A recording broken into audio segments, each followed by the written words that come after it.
চট্টগ্রাম মহানগর বিএনপির আহ্বায়ক কমিটির সদস্য ২৬ নম্বর ওয়ার্ডের সাবেক কাউন্সিলর আলহাস আবুল হাশেমর সার্বিক তত্ত্বাবধানে অসহায় ও দুস্থ মানুষের মাঝে ত্রাণ সামগ্রী বিতরণ অনুষ্ঠিত।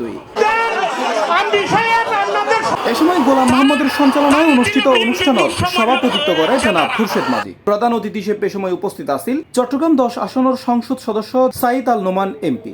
যে এত সুন্দর একটি আয়োজন হয়েছে আমাদের মোহাম্মদ আবুল হাশেম সাহেবের উদ্যোগে, আজকে যে এই উপহার, যেখানে আপনারা ৫ কেজি চাল এবং অন্যান্য যতটুকু সম্ভব তিনি পেরেছেন, তিনি করেছেন আপনাদের জন্য।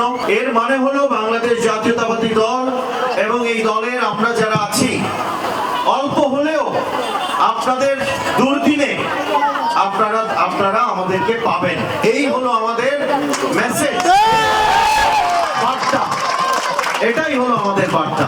অনুষ্ঠানে তারা উপস্থিত আছেন শহীদ মোহাম্মদ চৌধুরী, কামাল পাশা নিজামী, জেসমিন খানম, মোহাম্মদ ইলিয়াস চৌধুরী, সেলিম রাজা, বীর মুক্তিযোদ্ধা ওসমান গনি বাদশাহ, মোহাম্মদ শাহ আলম কোম্পানি এবং নজরুল ইসলাম মানিক সহ আরো। আমরা উত্তরালী ২৬ নম্বর ওয়ার্ড বাংলাদেশ জাতীয়তাবাদী দলের পক্ষে, এবং আমি সাবেক কাউন্সিলর হিসেবে গত বর্ষায় অনেক ধরনের ক্ষতি হয়েছে।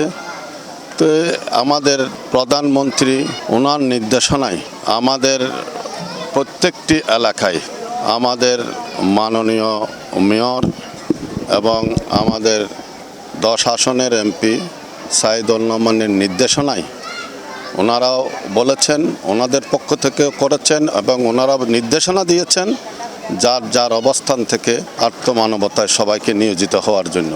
যেহেতু আমি উত্তরালী ২৬ নম্বর ওয়ার্ডে বসবাস করি, তাই আমি এলাকার মানবতার দিক বিবেচনা করে এলাকার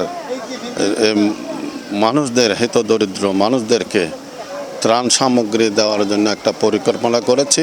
এ সময় প্রধান অতিথি সহ উপস্থিত অতিথিবৃন্দ অসহায় ও দুস্থ মানুষের হাতে ত্রাণ সামগ্রী তুলে দেয়। এ সময় বক্তব্য হয় মানবিক সহায়তা কার্যক্রম সমাজের সুবিধা বঞ্চিত মানুষের পাশে থেকে অন্যতম কার্যক্রম।